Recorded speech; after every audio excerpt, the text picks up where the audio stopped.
What's going on? It's your boy Who Killed Kenny from Pass My Cup, and welcome to the Sunday Scaries with Buccs McGee. Here to roast some teams in the NFC because you already see who I'm repping, so we already gonna take the number one spot. But what's going on with the Lions? Are they even doing something this year? And the Vikings, what they doing? Are they rebuilding or are they tearing stuff down? Like, come on, what's going on with the Vikings over there? Are the Bears a dark horse? Like, we the Packers, so we already know who owned the Bears. Like, the Packers own the Bears for sure. So what's happening? And everyone's, hating. Everyone hating on 10. Everyone hating on Love. I think Love's gonna do something. Aaron Rodgers here at the Jets now. All the drama is done with. But I think Jordan Love is gonna kill it this year. And now it's time to toss it back to Buccs McGee and nutmeg to Palmetto. Let's get it.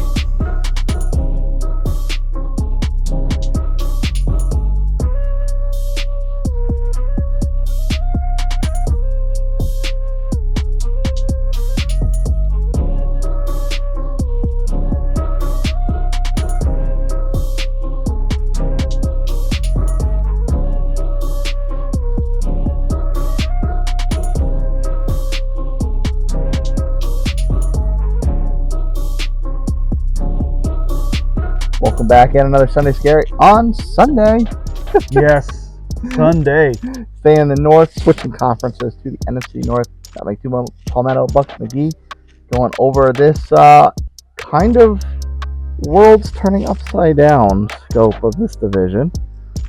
Yes, the NFC North is not what it was last year or for the last 10 years. There's a new horizon on the NFC North. The first of that, and it's funny. This is funny enough to me as a nice transition from last season because it ended with Packers and Lions. The Lions ending Aaron Rodgers' season, ending the Packers' season. Yep. And the Lions didn't have anything to play for because they were already eliminated. Yeah, it was basically, but they also ended basically Aaron's run in Green Bay. Like this was the swan song. Everyone remembers the cameras following him and Randall Cobb, arm in arm, walking through the tunnel. And, most everybody knew that this was it for Aaron. He was moving on. Yeah. So we'll start at Lions first. Are they for real? Because this team we've been waiting for this team to take the next hurdle for a couple of years now. And they got a ton of touchdowns last year. Jamal Williams is unfortunately no longer there. He's since moved on to New Orleans. But they still have Swift. They've got the kid they drafted, receiver, that they're waiting for him to be healthy again. No, well, don't forget, Swift did leave. That's right. Swift is gone too. You're right. Swift's in Philly. That's right. So they've got they really just have a completely new look offense now. And Goff was the beneficiary of a lot of that talent being there last year, and now a lot of it's vacated. And the defense had a lot of potential, but a lot of holes that looked like Swiss cheese most weeks. So, I guess the big answer is this team really for real? Because now they have the first time in their franchise history in the 20 years that we've had opening night. Mm-hmm. They are on opening night against the champs. Yeah. I don't know. I honestly don't know. Like you said, for the reasons that you said, those are the questions now. The run game is now it's a one-man show. Because like we said, Swift is gone. Williams is gone. So now you're going to have to see Goff probably shoulder a bit more of the offense, for sure. St. Brown was a great breakout year last year. Yeah. So now the question is, can he duplicate that? And then who's going to be, and it's a bad term, everybody uses it, he's the Batman there. Who's going to be his Robin in the wide receiver corps? Like it's always someone using the Batman term always kind of rubs you the wrong way, doesn't it? It's like, Now the defense is key. That back end was horrible. There were holes in that secondary. Now it's a situation of have they done enough to shore it up? They got Aiden Hutchinson that he had a breakout year last year, so they're going to rely heavily on him in that line, to produce. So I don't know. They were a great feel-good story last year, no doubt. Mm-hmm. But now that all hard knocks, lovey-dovey, it's over now. Like, now you have to perform. If you go 2-4, 2-5, everyone's just like, oh, same old Lions. Same old Lions. So the pressure's there. I don't expect them to win opening night, but if they can, keep it competitive, then I think it bodes well for them. But if it's a blowout and it's just they're sitting there looking like they have no idea what hit them, you're Could be a long season. So, of course, the ultimate equalizer to telling someone, deciding whether someone's for real or not is, of course, the schedule. Yes. Someone could look absolutely excellent on paper, but they got a brutal gauntlet to go through. Mm-hmm. So they start off, of course, on the road on opening night, Kansas City. That's going to be almost impossible to win. I never say never, but yeah, you're pretty much as close as can be with that one. But if you're sitting there telling me they're only down by 3 and it's the fourth quarter, because we got to look, you never know. Kansas City's got some questions too. Yeah. After that, they do back-to-back home games against Seahawks and Atlanta. And the Seahawks was that game, I think, on opening week last year, where they just went off for like close to 100 points combined. Mm-hmm. But they're kind of in this, can they repeat the magic they had last year? Atlanta's obviously in a rebuilding state. They go out on the road to Green Bay, who is, obviously, we'll get to them in a minute, in the first year post-Rodgers.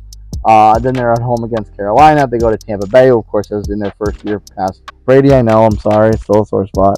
It's okay. It's okay. We're division winners still.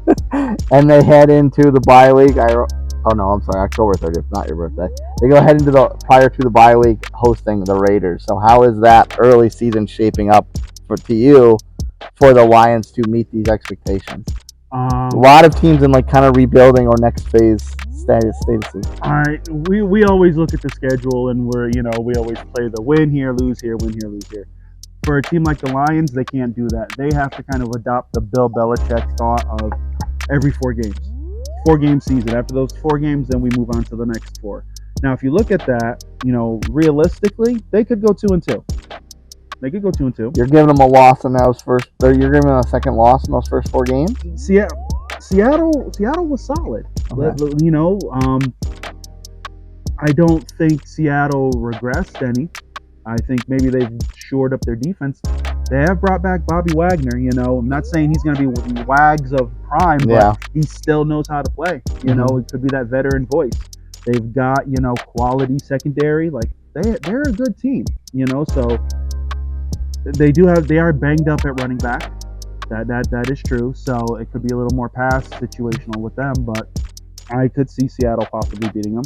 At best, I give you 3-1 versus 2-2. Yeah, I really think that. Okay. And then your next 4 before they get to the bye week. So then we're looking at Carolina, Tampa, Baltimore, and Vegas. Yeah. Carolina and Vegas home, Tampa, Baltimore road. At best, 2-2. At worst, 1-3. Okay. Well, that's key. I mean, if that's 500 going to the bye week, that's not a good look for the supposed favorite of the division, the darling. Yeah, well, see, the problem is everybody's going on the good fields. Mm-hmm. You've got to be realistic. You don't know what we're getting with Green Bay. We've got the Vikings, who aren't what they were. Dalvin Cook's gone. Mm-hmm.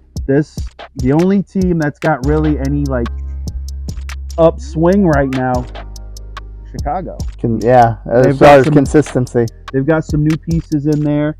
No one's expecting anything from them. Chicago could turn around and play 500 ball. Then you have a log jam in that division. Yeah, you do. That could be just a division that plays 500 ball. It could be the equivalent of the NFC South last year. Very well, it could be. It really could be if you really look at it. Just enough. It's the greatest mediocre division in the league. That could be it this year. So speaking of new beginnings and starting over, of course, Aaron Rodgers, as we said, is no longer in Green Bay. The Jordan Love era. Wow. Are they destined for last place, or is there a little bit more potential hope than people are giving this team credit for? They're one of those teams, and I seem like I've repeated this, and I'm probably going to say it. They have talent.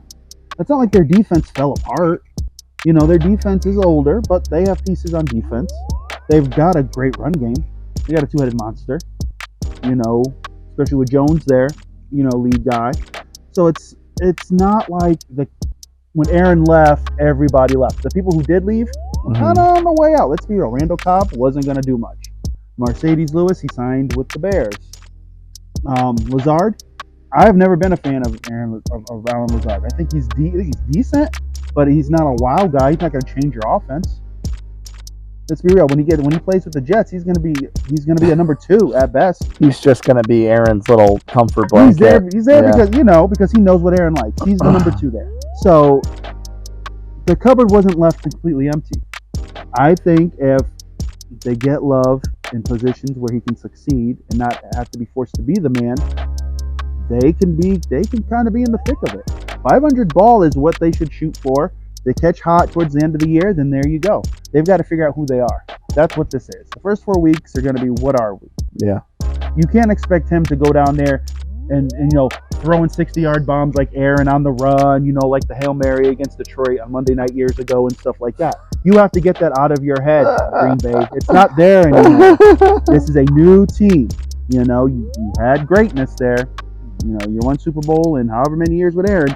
But it's time to flip the page. Now you have to see what you have with Jordan Love. I feel like they draft. I got a kick out when I was watching the draft, and correct me if my memory is betraying me, but I feel like they drafted some offensive weapons this year. And I got a kick out of that because what did Aaron always ask for offensive weapons, and now he's gone. Like, okay, Jordan, here's all the toys in the toy box. It was kind of like, all right, Aaron, you're not going to get what you want. Oh, now we're going to do it, But, bygones are what they are. They're all happy. They've gotten what they wanted on both sides. Like I said, we don't know what the Green Bay team is after the first 4 games. And then we may have an idea. Those are the big storylines in this division. Mm-hmm. The Lions hype train, and then this post-Rodgers phase of the Green Bay Packers. We got these other 2 teams, and you alluded to both of them being a bit of unknowns. As much unknowns as there are with the other 2 teams.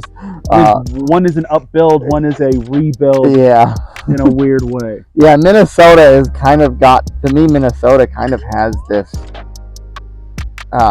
aura of the team is always trying to rebuild but never really tearing it all the way down.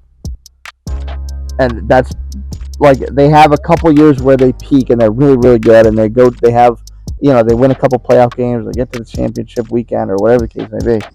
And then they have another year where it's kind of similar moderate success, and then they come back and they're abysmal for a few years.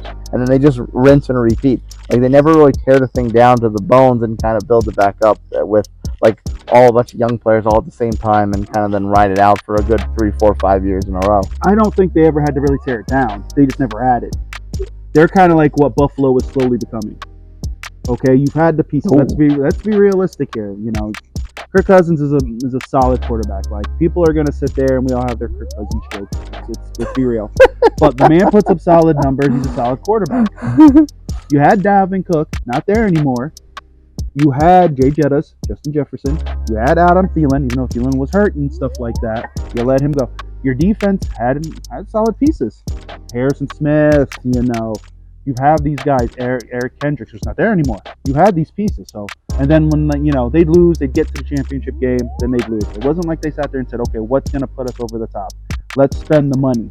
It was okay. Well, let's just keep with what we got, and hopefully, we'll turn it around. And unfortunately, in this league, it's not like that anymore. If you lose the championship game, what was the reason you lost? And you got to fix that and fix it now, because in 2 years. You've got rookies who are looking for new deals. You're losing people. You're cutting people. Like okay, you may have fixed this problem, but now you lost these 3 or 4 other players, and now you've got 3 or 4 other new problems. Exactly. So now the question is their run game is going to be, it'll be okay. They have Matheson, who was the backup there to Cook, and he's okay. But now like I said, they look like Buffalo. What did you really do to better yourself? You kind of just paid off some veterans, kept them around, friendly deals, and what are you? They never needed to tear it down. They just never got better to say, okay, for us to reach San Fran level, Philly level, what do we need? They never really looked at themselves that way. So now they're sitting here going, well, we've got these pieces and we're hoping on the pass and we're probably going to play 500 ball. They're not going to win. I think they won 12 games by the last drive. They were like skinning into games winning. Yeah. That's not going to happen this year. They don't have that. That's a fluke. What are you now? Middle of the road. Be honest. Of course, last but not least is the Bears. The Bears. This team did a lot in the offseason. Oh, they did. Exactly. And on top of that, they had that big trade at the draft, sending the number 1 pick to Carolina. They used to take Bryce Young, and in return they got DJ Moore, so they got Justin Fields a target. And I know they added a bunch of defensive pieces as well via free agency. So and now Fields, at some point we have to know if Fields is the guy. So I mean, is this he's now 2 years into Eberflus's system? Here's the deal. I think this is honestly his second year. This is his real. If you think about it, Fields his rookie year was kind of didn't start, was thrown in at the end. Last year was his first real year. So this is his second year. This is technically the second year is always when quarterbacks make that leap. If they are that good, they make that leap, that adjustment. I think this is truly his second year. Now, don't forget, Fields wasn't their guy. They inherited Fields. Yeah. So now it's a situation of, do they believe in Fields, or are they okay, we'll give you the pieces. If you fall flat on your face, we're going to get rid of you when you have still value. To be realistic. I think the Bears they've done enough to be interesting. I don't know if they're there yet where you're going to say, oh yeah, the division's theirs. They may catch on a hot streak and then they surprise you. They may be the new Lions this year. Could be. I think Fields needs to take that next step. He's got a number 1. Cole Kmet's a solid tight end. They signed Mercedes Lewis, so it gives them a little veteran leadership there. Their run game is decent, so I think they're going to be competitive. That's a very popular trend from a few years back, having those two dual tight end threats. Yeah, it's the thing. There are teams who have been doing the 12, as they call it, years ago, and now you can get 2 guys who can catch the ball, and not paying a wide receiver any money. You got a guy who's almost a wide receiver in the tight end spot. Go with it. So I think they're going to be interesting. I don't think anyone's going to give them any second look and be like, oh, it's just the Bears, and they're going to surprise some people. I think that logistically that team should look for a 500 season. But then this season, because I still believe they have a ton of draft picks coming up, they got to go all in. Yeah. If they finish second in this division, then they have to say, okay, what do we do now? Yeah. So they're going to be interesting. Like you said, back with the Vikings, if we're on the cusp of something, whatever that something is, we just miss it. Okay, let's figure out the holder and then fix it. And having a lot of draft picks is a really easy way to fix that. Tampa and the Rams are the perfect example. When both those teams won the Super Bowl, what were they missing? It was a quarterback. They got their quarterbacks and they won. One team's in a lot worse shape than the other, but they both did what they needed to do. Teams, I think, are starting to go that way now. It's okay, we finished, 10-7. Where were we hurting? Do we have the cap? What do we have to do? And that's what it is. I think the days of dynasties are slowly going away. You're still going to have teams, Kansas City may be the last one where you use the term dynasty. I think a lot of teams now, there's a lot more parity in the league. Now teams are going to sell their souls for the ring. Let's be real. So the Bears will be interesting. I think they're young, they're talented. It just depends on if Fields can take that next step. Speaking of selling your souls for a ring, I know some of you guys sell your souls on a coming week on a nice little bet to make some cool, hard, easy cash. Toss to Donnie Dolla signs for his picks for the NFC North. We're going to make it rain this year.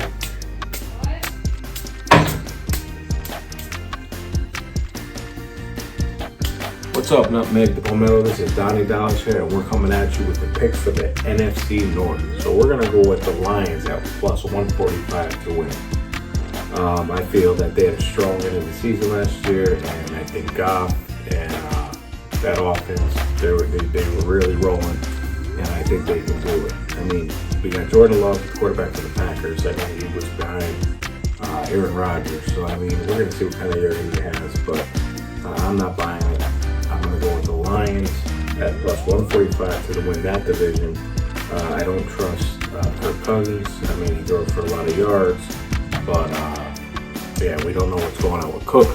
So I think the Lions are a good pick there to win that division. And then to stay in that division, we're going to go with Justin Jefferson to lead the league at plus 500 in receiving yards this year.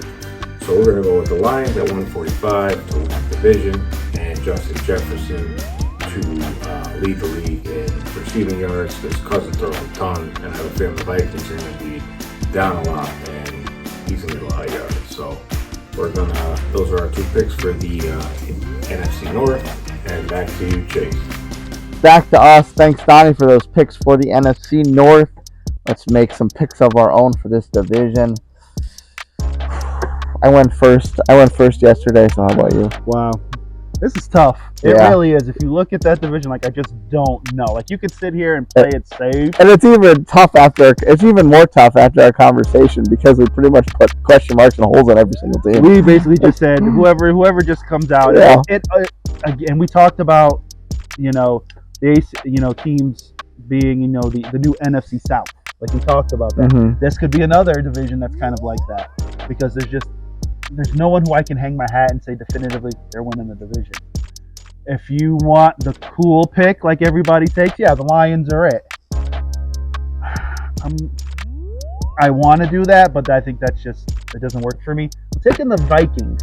Ooh. I'm going to take the Vikings. And here's why. I think this is Kurt's last hurrah there. Let's be realistic. Because there's been talk and such, if you've read on the interwebs, like everybody does, me included, where after this year, Kurt could go anywhere. Kurt could find himself on a team. He could be that new Brady Stafford. He could be that guy who could put a team over the top. Because Kurt has talent. He's legit. He's not flashy or whatever, but at the end of the season, you look at his numbers and you're like, okay. I think they have enough, and I'm a big fan of continuity and how things go and just building from there. I think that organization has enough of it where they can eke this out. I think the Lions are still young. I have still enough questions especially in the run game. I don't know what the Lions are going to be. They've got a new guy at the backfield and such. They've got pieces there. I just don't know yet. This is Goff's year to show if he's real or not. The Bears, I think, are still young. They're still figuring out who they are. They're going to surprise some people in some games, but I just don't think they're there yet. I think Fields makes that leap. The Packers, I just don't know. Too many holes. They've got receivers. The defense is solid. I just don't know if Jordan Love is the guy. So I feel like I'm playing it safe, but I'm taking the Vikings. Yeah. I almost said addition by subtraction. Not really, but kind of that same strategy. For me, I get everything you're saying about the Lions and looking at the schedule like we did.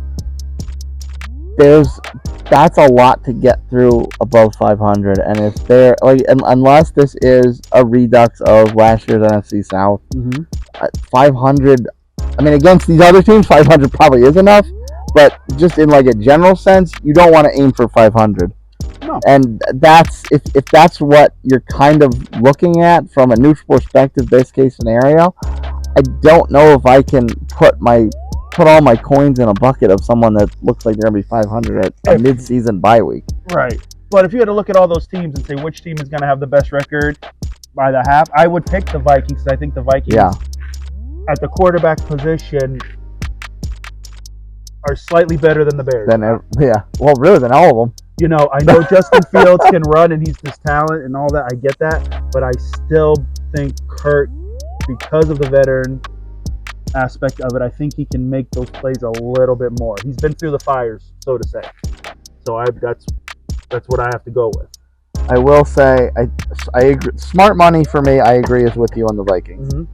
Because they have the most pieces left over that have the experience in the system and overall in the league. And despite all our jokes on Kirk Cousins, he is the best quarterback of the four of them. That being said, I want to look over the Packers schedule with their rebuilding stage and all the holes they have. There's a solid amount of good teams on their schedule this year, and I don't know if they can necessarily overcome, the Chargers, even the Steelers, the Broncos, whatever we're going to get out of... Did I see Tampa on here? No, Tampa. No. Carolina. Oh, yeah, Tampa. Whatever we're going to get out of Tampa this year, Carolina in theory could be on an upswing after last year. Vegas could be decent. The middle of their schedule is treacherous. Kansas City, obviously, that's a their first that's four not games. great. Their first 4 games are Chicago, Atlanta, New Orleans, and Detroit. Yeah. So, let's say they go 3-1. Do you think it's a false 3-1? No. If they can get 3-1, then you think they're set. They're even set. 3-2. If they get 3-2 out of that, I don't think that's the worst. So then, so Las Vegas. Okay, Yeah. so 3-2. Because there's at least one. If they can be 3-2, there's at least one quality win out of whatever 3 wins they have. But if you look at that schedule, there isn't a chunk of games where they're going to catch string together. Where they're going to be maybe a possibly 12-5 team. They're going to be 500 with that schedule. Yeah. So, smart money. I'm going to agree with you. Minnesota. However, just to be different. What does your heart say? Just to be different and be that little rub that people can make fun of on the internet. I'm maybe going to go with Chicago. Okay. Because if everyone's 500, someone could get a division out of this. It doesn't necessarily deserve the division. Okay. And they do have the most continuity, despite the fact that it hasn't necessarily worked the best so far. They do have the best continuity. And I look at this. They start off with Green Bay, big rivalry game. They usually do play well against Green Bay, and Green Bay's in this really rebuild mode. Right. Tampa. Baker Bay. Come on now. Still got a lot of pieces left, but they are in that they are in kind of that next phase, trying to figure it out. They moved on from Brady, and you know what? Catching them early, 2 weeks in, that could be the time to catch Tampa before Baker or before the quarterback situation gets figured out. I would give you that if they were playing at home. They're playing at Tampa. That's the first. Yeah, that might be Tampa's first home game, I believe. Yeah. No, it's just a second. But yeah. All right, then you got Kansas City. That's rough. Denver's rough. Washington should be a winnable game. I mean, it's a short week. All right. Minnesota divisional game, kind of on the same. Maybe. I mean, Vegas Chargers. That's rough. New Orleans is rough. You got the Chargers, right? Yeah. Vegas and Chargers are pretty rough. Carolina. New Orleans are rough. Carolina could be rough. So they've got a death stretch in the middle here. But at the end here, so they catch Detroit twice in a 3-game span with a bye week in between. And then they close Cleveland, Arizona, Atlanta, and Green Bay again. So if they can just maintain some kind of neutral, moderate 500 record out of here, they got a good way. They got a good chance to close this hot. Yeah, but we basically said almost everyone could be 500 in there. Right, but that's what I'm saying. Everyone's going to be 500. They can just hold serve. They can close hot. I'll give you that, but they're going to have to win at least 2 games where they're like literally they would have to beat Kansas City and I would say like the Chargers. They would need 2 games like that to put them over. Mm. Because if you look at that schedule, all of their schedules look that way. This is the 500 bowl, and someone's going to have to get hot at the end and. Maybe they pull off one on Cleveland. You never know. Yeah. And there's injuries. So I see what you're saying. I just feel that I think they're 1 year away from that. Yeah. But you never know. I get that. I just want to be different. I agree. I agree with you. I think the smart money's on Minnesota. I just for the sake of the conversation, I just want to be different and I'll pick throw someone else. $5 on them. I'll throw $5 on them. I got you. $5 on Chicago. Maybe they'll pay the mortgage. I don't know. Well, We'll see. Throw $5 on us. Stay tuned next week. We're going over the AFC and the NFC West. The champs are in one of those divisions. You know that. Toss them back. Cheers. Shout out Urban South. Oh boy, Fest. Andrew